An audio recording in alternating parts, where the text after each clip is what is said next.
Un barrendero vagabundo entra en la boda de un millonario. Toma el micrófono y lo que hará sorprenderá a todos.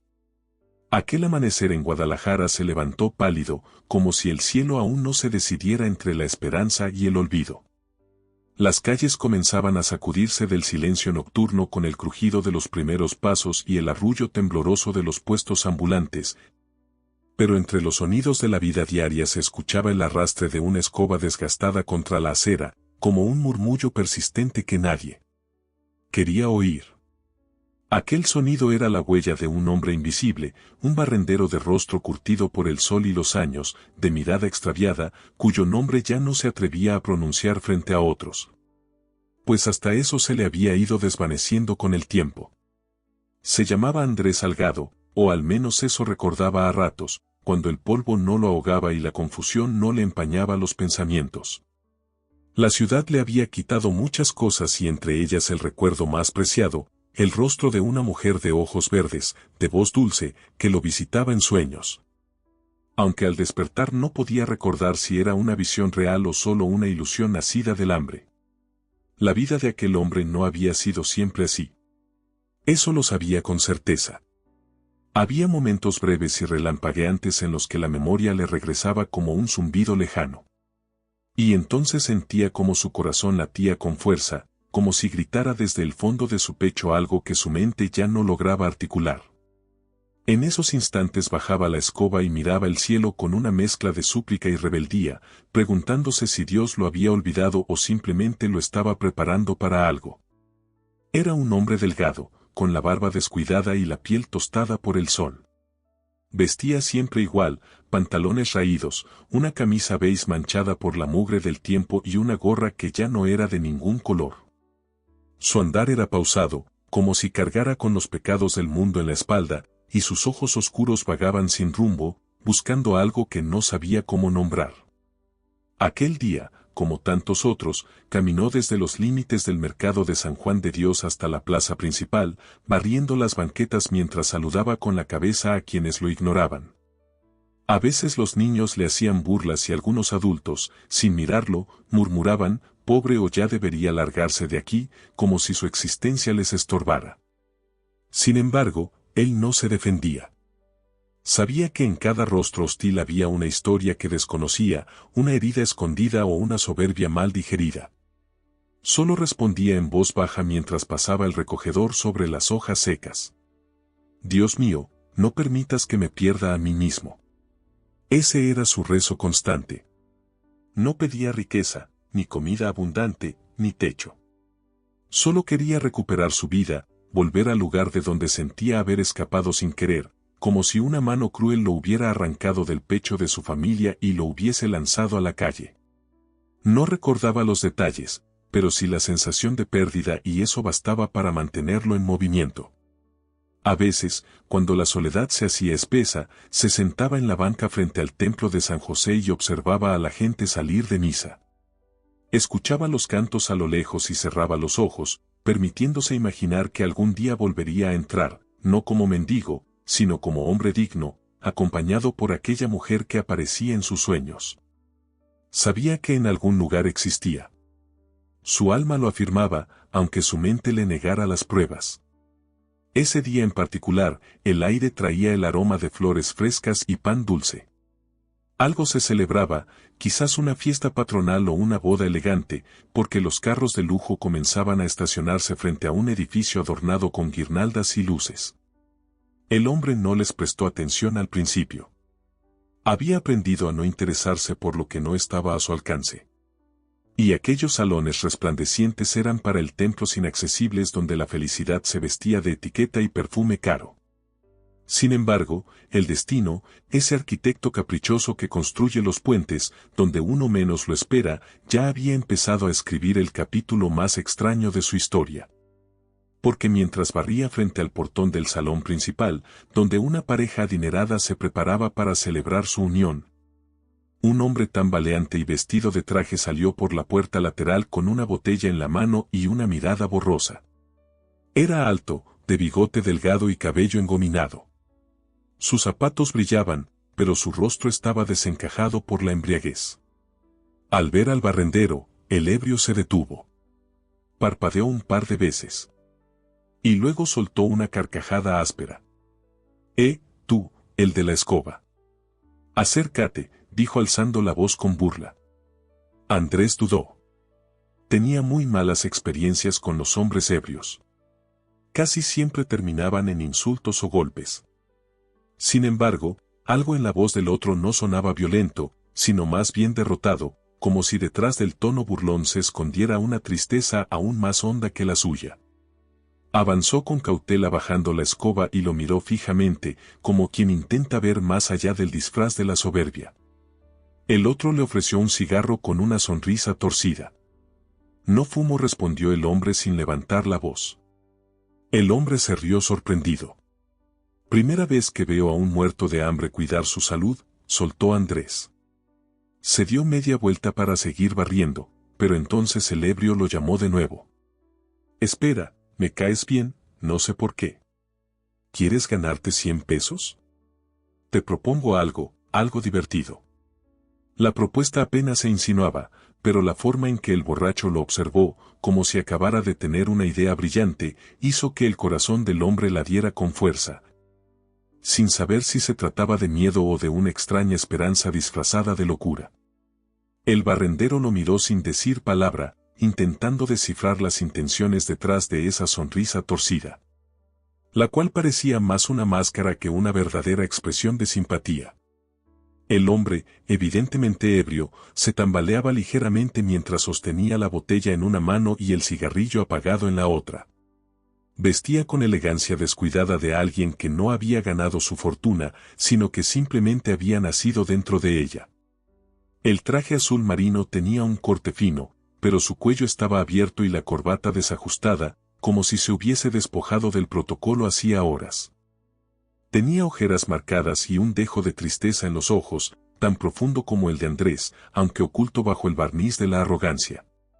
¿Tienes voz?, preguntó el hombre entre risas mientras daba un largo trago a la botella. El hombre no respondió de inmediato. El viento soplaba con suavidad, arrastrando consigo pétalos que habían caído de los arreglos florales del salón. Todo a su alrededor parecía moverse lentamente, como si el tiempo se contuviera, expectante, aguardando su respuesta. «Puedo cantar», dijo finalmente, bajando la mirada con cierta timidez. El otro soltó una carcajada estruendosa y se apoyó en la pared para no caer. Luego sacó del bolsillo interior de su saco un billete arrugado. Lo estiró con ambas manos como si se tratara de una joya valiosa, y lo colocó frente al rostro de Andrés. «Te doy esto si entras a esa boda, te subes al escenario y cantas lo que te salga del alma», dijo sin dejar de mirarlo. «Pero tienes que hacerlo ahora, antes de que alguien te detenga, antes de que se acabe la fiesta, antes de que se acabe mi valentía». El hombre sintió como su corazón latía con fuerza. Aquella propuesta absurda lo había sacudido como un relámpago en medio de una noche estancada. Miró el billete tembloroso, como si fuera un pasaporte hacia una tierra lejana y olvidada. 100 pesos eran suficientes para muchas cosas. Una comida caliente, una noche bajo techo y tal vez, solo tal vez un boleto de autobús hasta su pueblo, si es que lograba recordar su nombre. Pero más allá del dinero, algo dentro de él se revolvía. Un impulso extraño que nacía no de la codicia, sino de una urgencia profunda. ¿Y si aquella canción lo ayudaba a recordar, y si su voz era la llave para abrir la puerta de sus recuerdos? ¿Y si Dios, que tantas veces parecía callar, le estaba hablando a través de este hombre borracho? ¿Qué clase de música tocan en esa fiesta?, preguntó el barrendero, todavía dudando. «¿Qué importa eso?», respondió el otro con desgano. «Tú solo canta. Canta lo que llevas dentro. No lo pienses. Y, créeme, nadie lo va a olvidar». Andrés tomó el billete, no lo guardó, solo lo sostuvo entre los dedos, como quien acaricia una promesa aún no cumplida. Dio un paso hacia el portón del salón y observó con detenimiento. 2 guardias platicaban cerca de la entrada principal, distraídos por el bullicio interno. Desde fuera se escuchaban risas, música de cuerdas, el tintinear de copas. El lugar brillaba con luces cálidas y por un momento le pareció ver un destello de oro en los vestidos y trajes de los invitados, como si el lujo se filtrara incluso a través de las paredes. Esperó a que uno de los guardias se alejara al sanitario y el otro se girara para dar instrucciones a un mozo. Entonces, sin pensarlo más, cruzó la reja lateral con paso firme, fingiendo pertenecer al equipo de limpieza, y se deslizó entre las sombras como si siempre hubiera estado ahí. El interior del salón era un espectáculo para los sentidos. El techo estaba adornado con cientos de luces pequeñas que colgaban como estrellas artificiales y en cada mesa, centros florales de lirios y gardenias flotaban sobre charolas de cristal. La música en vivo provenía de un cuarteto de cuerdas que interpretaba melodías suaves mientras los invitados danzaban o charlaban animadamente. En el centro del escenario, un presentador elegante con micrófono en mano llamaba la atención del público dispuesto a presentar el siguiente número. Fue entonces que el hombre, impulsado por una fuerza que no lograba explicar, se acercó por un costado y, aprovechando un instante de confusión, subió al estrado y le arrebató el micrófono. El presentador se quedó paralizado. Algunos invitados murmuraron entre sí, sin comprender si se trataba de una broma o de una parte no anunciada del espectáculo. La novia, vestida de blanco inmaculado, con una diadema de perlas y los ojos bien abiertos, se giró con lentitud hacia la figura delgada y mal vestida que ahora ocupaba el centro del escenario. El barrendero los miró a todos fijamente. Sentía el pulso en la garganta. Tenía la boca seca y las piernas entumecidas, pero algo dentro de él, una voz antigua que no era suya, pero tampoco ajena, comenzó a cantar. Las palabras brotaron sin esfuerzo, como si llevasen años esperando ese momento. La melodía era dulce, melancólica, cargada de amor y pérdida. Cada verso era como una súplica hecha canción y cada nota parecía buscar algo en el fondo del alma de los presentes. Los murmullos se extinguieron, los violines se enmudecieron, hasta el camarero que servía champaña se quedó inmóvil. Solo la voz del hombre se alzaba, temblorosa al principio, luego firme, envolviendo a todos con su calor. Clara, pensó Andrés de pronto mientras cantaba. Ese era el nombre, Clara, como la luz del amanecer, como el agua que fluye por las montañas. El rostro de la mujer de ojos verdes regresó a su mente como un golpe suave pero firme.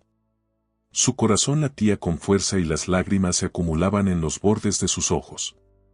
Cuando terminó de cantar, hubo un breve silencio. Luego una ovación se levantó como un trueno en el salón. Gente de pie, manos que aplaudían con fuerza, ojos que brillaban con emoción. La novia tenía las mejillas empapadas. El novio la miraba sin saber qué decir.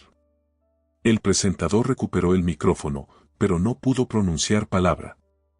Aquel hombre bajó del escenario con la mirada baja, buscó con la vista al hombre ebrio, lo encontró aún recargado en la pared trasera, riendo solo, con los ojos enrojecidos por el llanto y el alcohol. Luego, sin despedirse, salió por la misma puerta por donde había entrado, dejando tras de sí un silencio que tardó varios minutos en disiparse. Esa noche, mientras dormía bajo el resguardo de una marquesina, soñó con la canción que había entonado, pero en su sueño la cantaba frente a una mujer embarazada, vestida de blanco, bajo un árbol enorme que daba sombra a toda una vida.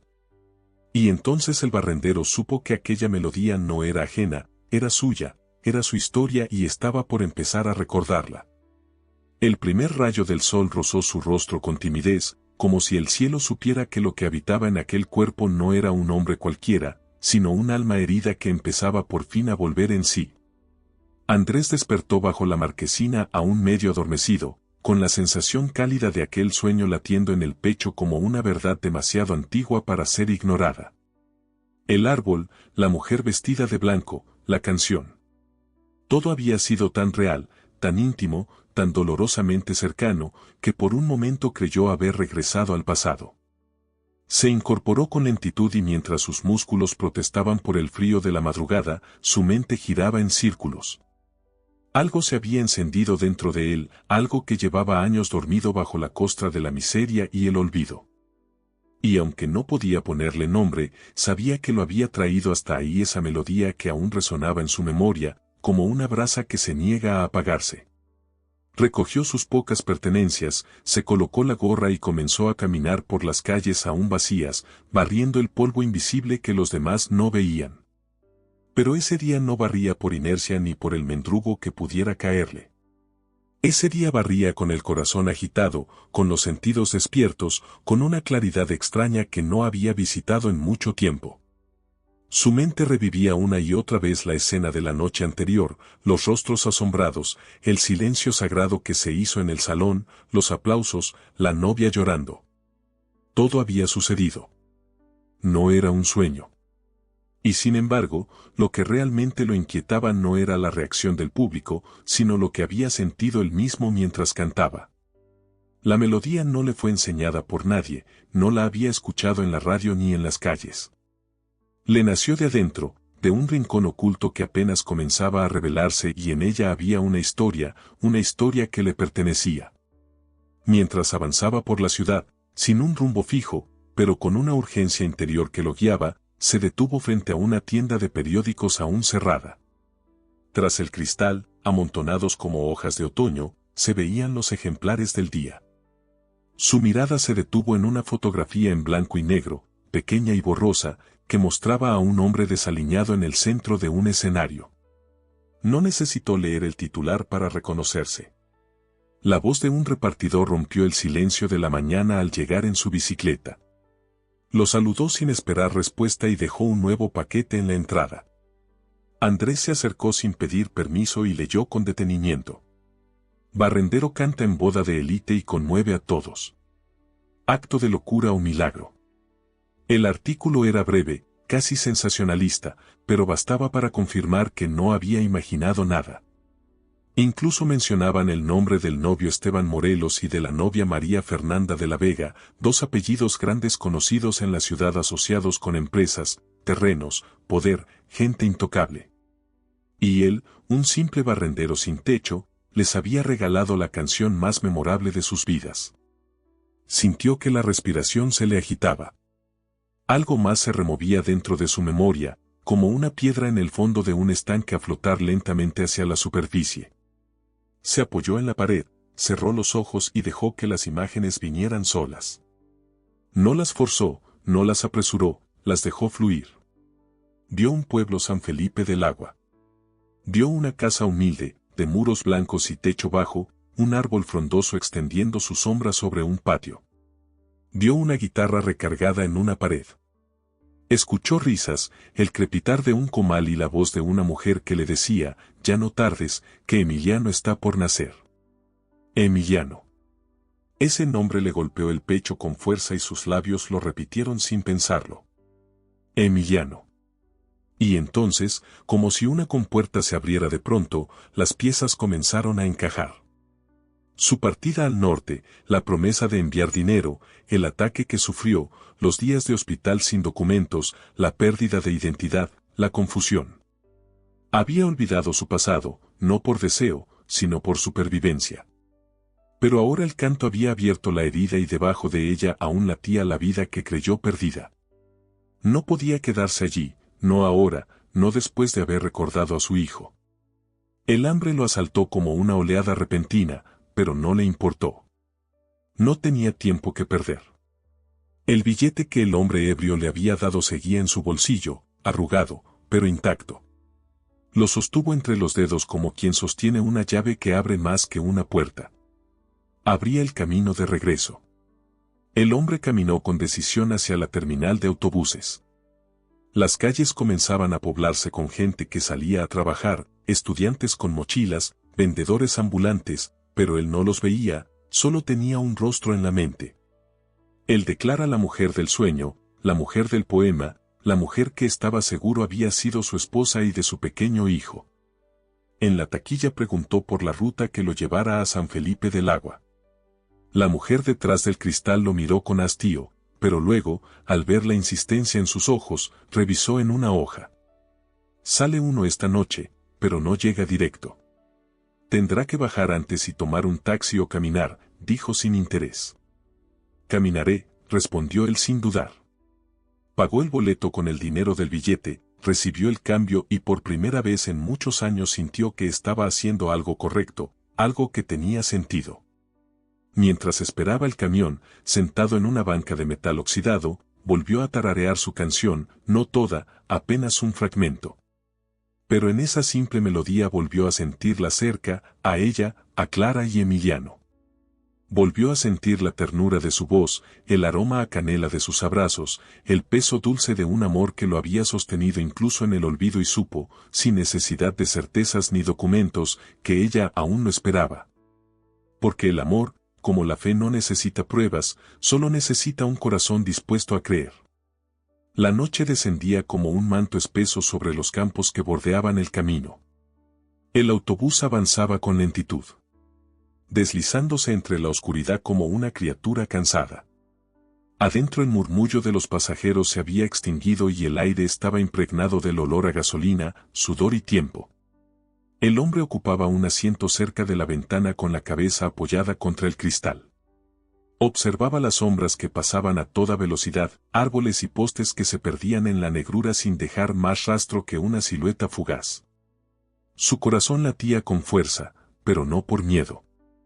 Era otra clase de latido, más hondo, más necesario, uno que le recordaba que aún estaba vivo. La canción que había cantado en aquella boda volvía a su mente como una cinta que no dejaba de girar, pero ahora ya no era una melodía sin nombre. Poco a poco, verso a verso, comenzaba a recordar lo que contenía. No era solo una canción, era un poema que él mismo había escrito, un regalo, un juramento. Había escrito aquellas palabras con tinta azul en una hoja doblada en 4 la noche antes de su boda.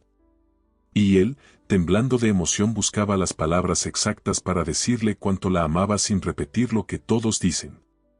Quería que supiera que su voz sería suya para siempre, que su canto la envolvería en las ausencias, que ni el hambre ni la distancia serían capaces de silenciarlo. Ahora, mientras la carretera lo alejaba de la ciudad y lo acercaba al recuerdo, entendía que aquella canción había sido su alma llamando a casa. El autobús se detuvo cerca de un pequeño parador rural. El chofer anunció sin entusiasmo que se trataba de su parada San Felipe del Agua. Andrés descendió con su bolsa de tela al hombro, sin prisa, dejando que sus pies tocaran tierra firme con la misma solemnidad con la que se pisa el suelo de un templo. Las estrellas lo observaban en silencio, como si reconocieran el camino que andaba. A lo lejos se veía la silueta de una iglesia encalada, su cruz apuntando al cielo como una promesa. Andrés miró hacia el firmamento entrecerrando los ojos y murmuró sin pensarlo: Dios mío, llévame de vuelta. El camino hacia el pueblo no era más que una vereda angosta rodeada de sembradíos dormidos. El silencio era tan profundo que podía oír sus propios pasos. El roce de las ramas secas, el canto lejano de un grillo. A pesar del cansancio, sentía un impulso que lo sostenía.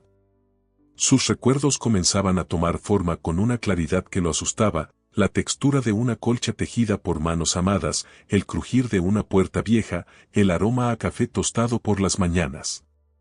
De pronto, entre los pliegues de su memoria, emergió una escena con la nitidez de una fotografía bien conservada. Él sentado en una banca de madera bajo un árbol de granada, la guitarra entre las piernas, Clara de pie frente a él, con el vientre redondo, una flor en el cabello y los ojos llenos de ternura. Ella lo miraba fijamente, como si lo viera por primera vez. El poema descansaba sobre sus rodillas y su voz temblaba mientras leía. Si la vida me arranca el nombre, no me dolerá el olvido, porque tú sabrás quién fui con solo escuchar mi voz. Y si algún día, por desgracia, dejó de volver contigo, cántame tú este verso y volveré donde estés vos. Al recordar esos versos, su garganta se cerró y sus ojos se llenaron de lágrimas. No sabía si lloraba por la belleza del recuerdo o por el dolor de haberlo perdido durante tanto tiempo, pero entendía ahora que su canto había sido la brújula. Había puesto su alma en aquellas palabras y ellas, años después, lo habían guiado de regreso como una cuerda invisible atada al corazón. El amanecer lo alcanzó cuando sus pies ya tocaban el empedrado del pueblo. San Felipe del Agua era pequeño, modesto, con casas de techos rojos y gallinas que comenzaban a salir al patio.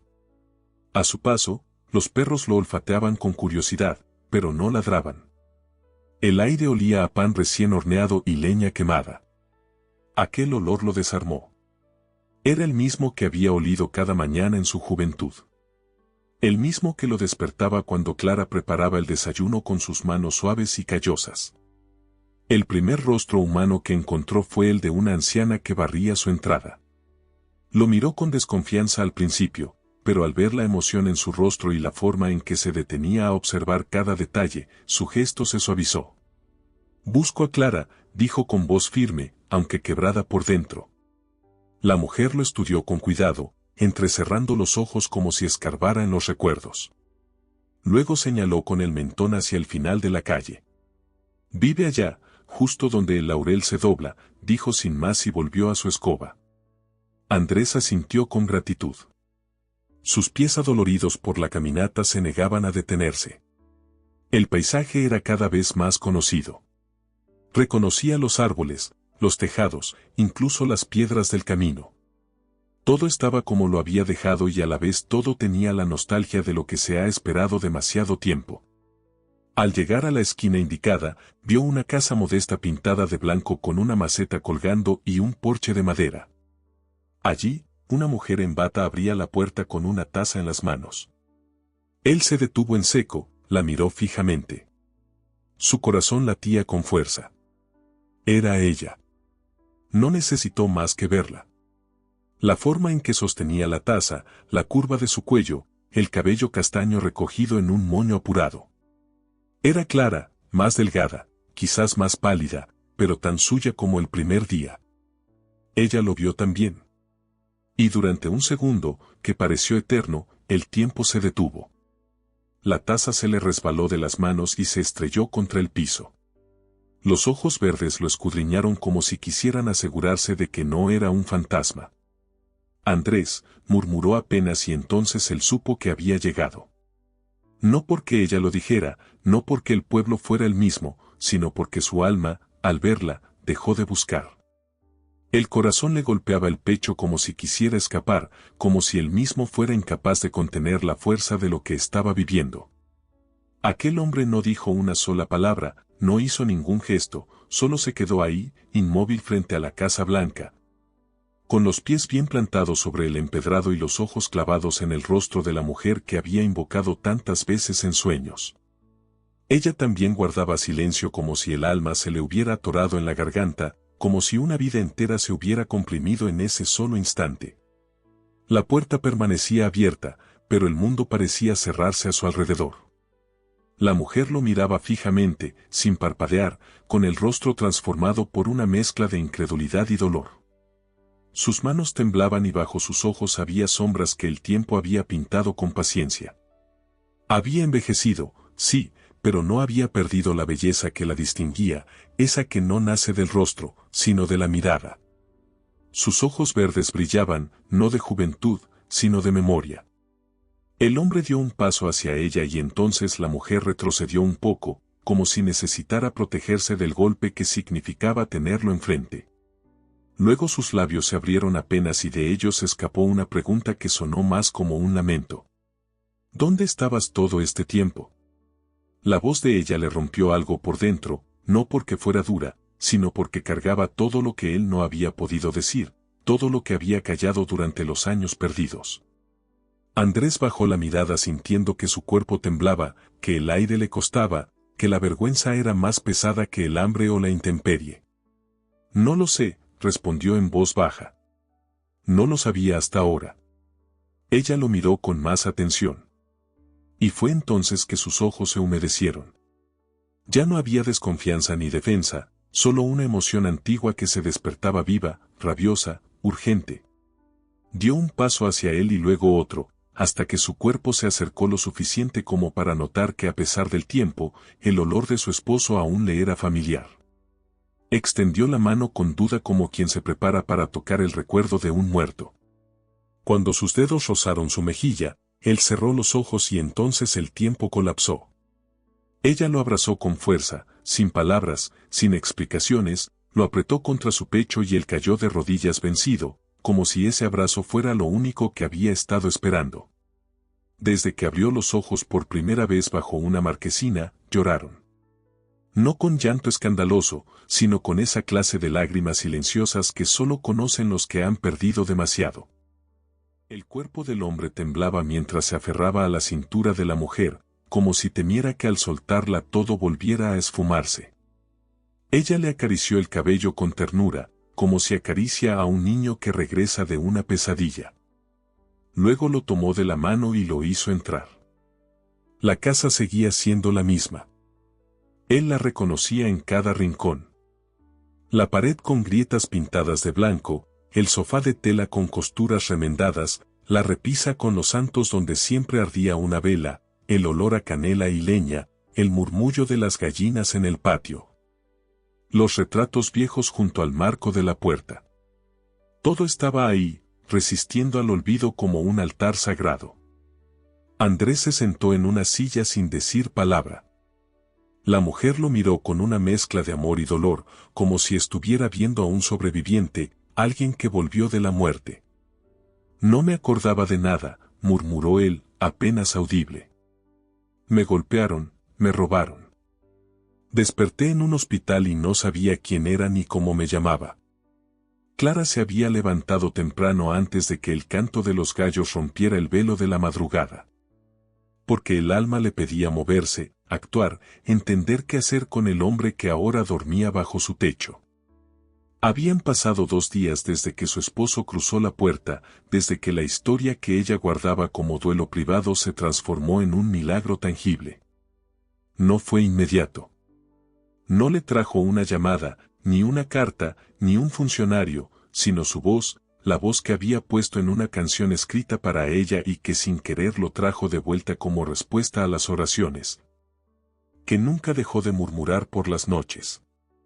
Ese mismo día, después del reencuentro, Clara había decidido que Emiliano debía quedarse unos días más en casa de su madre, a unas cuantas calles, como una forma de darle tiempo a Andrés para asentarse. Para reconocerse a sí mismo dentro de la casa que había dejado hacía más de 6 años. Ella también necesitaba ese margen, ese breve paréntesis para ordenar los recuerdos, perdonar lo que aún dolía y abrir espacio a lo nuevo. Ahora, con la luz del amanecer pintando de dorado las tejas del techo, Clara caminó por la calle polvorienta con paso firme, llevando en la bolsa una muda de ropa limpia para su hijo y un nudo de emociones en la garganta. Cuando tocó la puerta de la casa de su madre, la recibió con aroma a atole de vainilla y pan de horno, y una voz cálida que siempre supo leer su rostro antes de que dijera una sola palabra. No hace falta que me digas nada, hija, dijo la anciana con dulzura. Tus ojos ya lo contaron todo. Clara abrazó a su madre en silencio, conteniendo el llanto que se le asomaba. Luego fue por Emiliano, que aún dormía acurrucado con su cobija tejida, y lo despertó con suavidad. El niño la miró medio dormido, con los ojos llenos de preguntas sin hacer y aceptó vestirse sin protestar. Durante el camino de regreso, la mujer caminó en silencio, tomando la mano de su hijo con firmeza, como si el contacto físico pudiera sostener el alma. «Mamá, ¿vamos a casa?», preguntó el niño frotándose los ojos. «Sí, mi amor, a casa», respondió ella sin vacilar.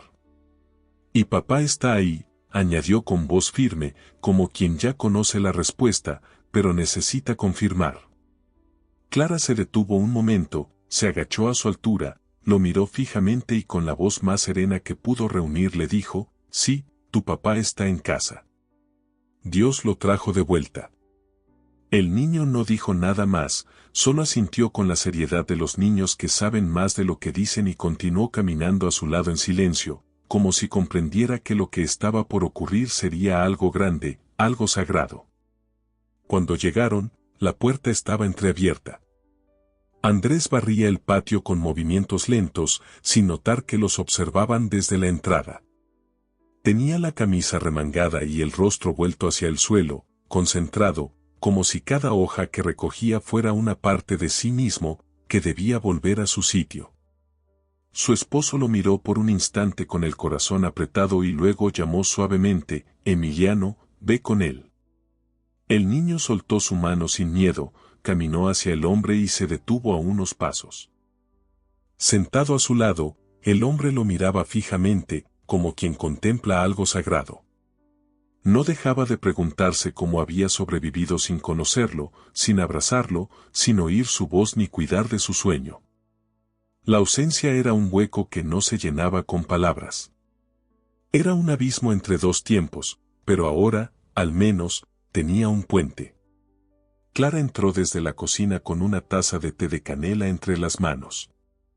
Llevaba una bata sencilla, los pies descalzos y el cabello recogido de forma descuidada, como todas las mujeres que han tenido que hacer demasiado por su cuenta. Lo vio ahí sentado junto a su hijo y algo en su pecho se suavizó. Era la primera vez en mucho tiempo que la imagen se sentía completa, no perfecta, no sin heridas, pero sí completa, como si por fin hubiera llegado alguien que faltaba. ¿Puedo acompañarte?, preguntó con la voz baja. Su esposo asintió. Ella se sentó a su lado y por unos segundos solo se escuchó el zumbido tenue del campo. Duerme como si nada lo preocupara, murmuró él con una mezcla de asombro y culpa. Porque nunca lo hizo, respondió la mujer sin mirarlo. Desde que nació le hablé de ti. Le conté que su papá era bueno, valiente, que estaba lejos, pero que volvería. A veces me lo creía, otras veces no, pero siempre se dormía con una canción tuya que aprendí a cantarle.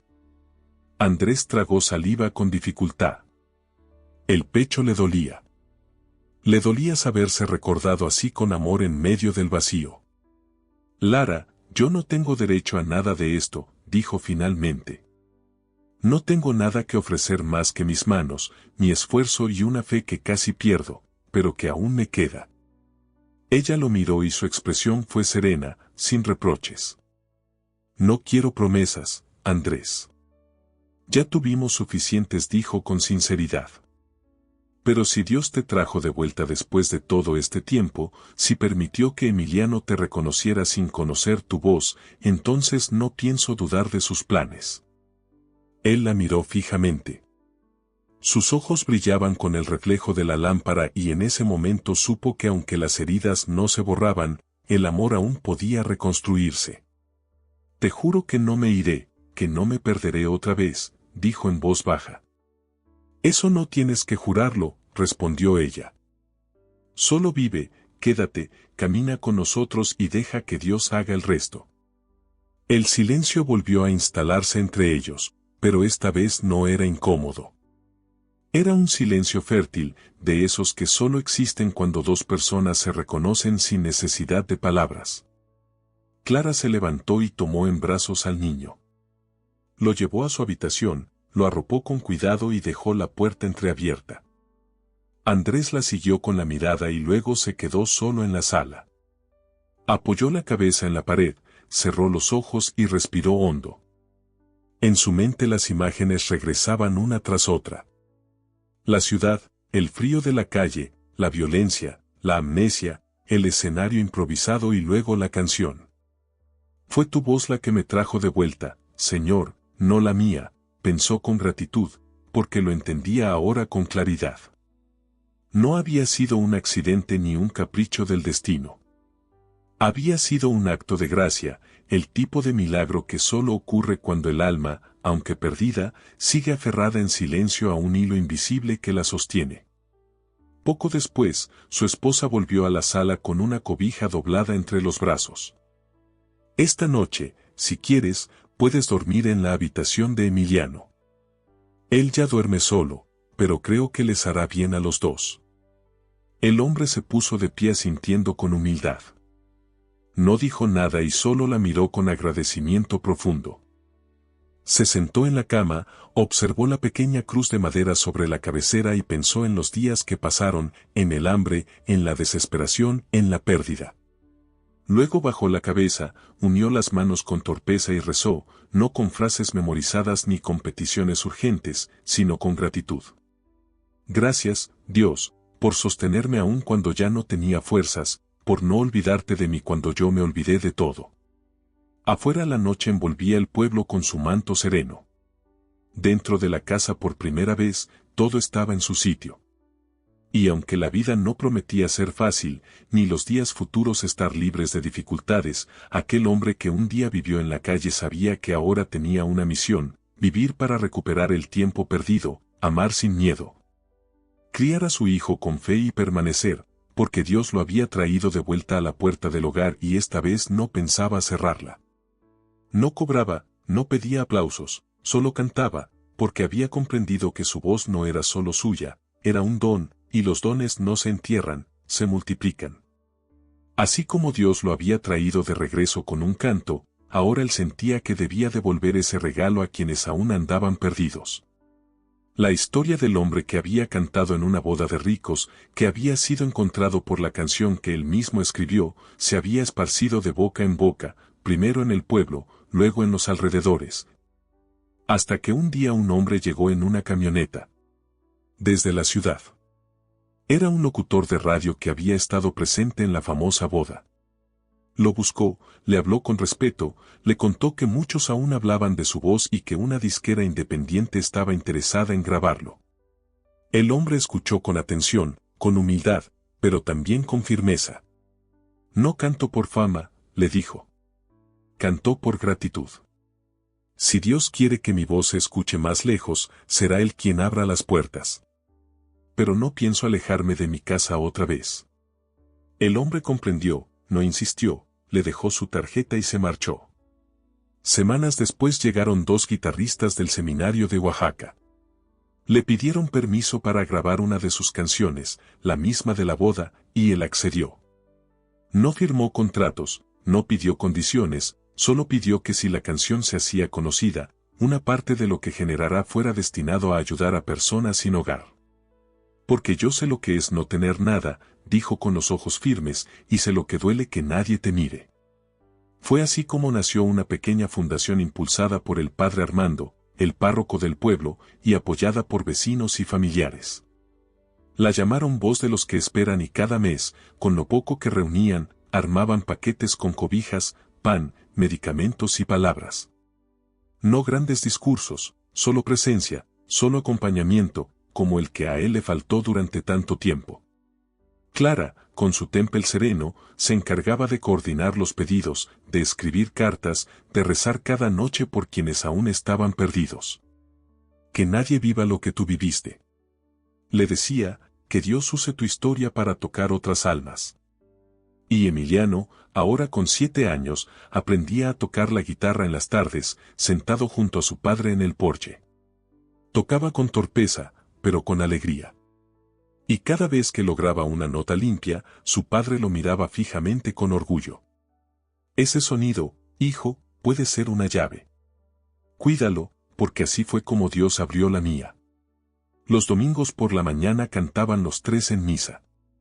A veces Clara entonaba un verso, Andrés lo seguía y Emiliano completaba la última estrofa. La gente escuchaba en silencio, con lágrimas en los ojos, como si se tratara de una bendición musical, y lo era.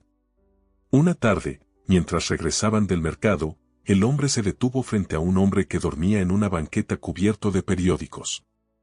Se agachó, le ofreció agua y pan y le dijo algo que aún resonaba en su hijo días después. No dejes de soñar, porque a veces Dios habla en sueños.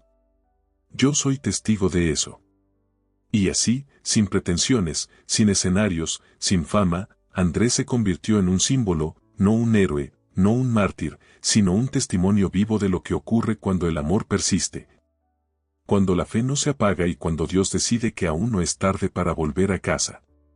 Años más tarde, cuando Emiliano ya era un joven de voz firme y dedos ágiles, contaría la historia de su padre en la escuela, en la parroquia, en entrevistas de radio, pero siempre concluía de la misma manera. Mi padre no cantaba por gusto, cantaba porque era la forma en que su alma recordaba el camino a. La encontraron sentada junto a la ventana, mirando el jardín del sanatorio. Las jacarandas estaban en flor. La joven se agachó, la abrazó con ternura y luego se sentó a su lado. Hemos vendido la casa vieja, dijo su esposo con voz suave. Vamos a vivir en algo más pequeño, pero cerca de aquí para verte más seguido. La mujer asintió lentamente. Sus ojos estaban húmedos, pero no lloraba. Lo importante es estar juntos. Lo demás no importa. Mariana le tomó la mano y por un instante todo quedó en silencio. Los tres se miraron y nadie dijo nada más. Al salir del sanatorio, Mariana caminó junto a su padre por la banqueta arbolada. El cielo estaba despejado, el viento era suave. Su padre se detuvo un momento y miró hacia el cielo. ¿Sabes?, dijo de pronto. Nunca entendí por qué Dios permitió esto, pero si no hubiera pasado, no sé si habría descubierto lo que realmente vale. Ella lo miró de reojo. Su corazón latía con fuerza. ¿Y qué es lo que realmente vale, papá? Él sonrió cansado, pero con luz en los ojos. El amor que uno deja, lo invisible. Lo que no se hereda con cheques ni propiedades, sino lo que queda cuando el dinero ya no puede comprar ni una sola lágrima menos. Su hija lo abrazó por el brazo. Siguieron caminando en silencio y mientras avanzaban bajo los árboles de la calle tranquila, la vida continuaba tejida no de lujos, sino de afectos recobrados, no del todo sanados, pero suficientes para seguir. Y así, queridos lectores, llegamos al final de esta historia marcada por el dolor, la redención y la fuerza del amor familiar. Espero que este relato haya tocado tu corazón y te haya recordado lo verdaderamente importante, la fe, los valores y el poder del perdón. Si esta historia te conmovió, compártela con alguien que necesite escucharla. Reflexiona sobre lo que de verdad estás dejando en quienes amas y no olvides dejar tu comentario y darle a la campana si algo de esta historia se quedó contigo. Te mando un fuerte abrazo y nos vemos en la próxima historia.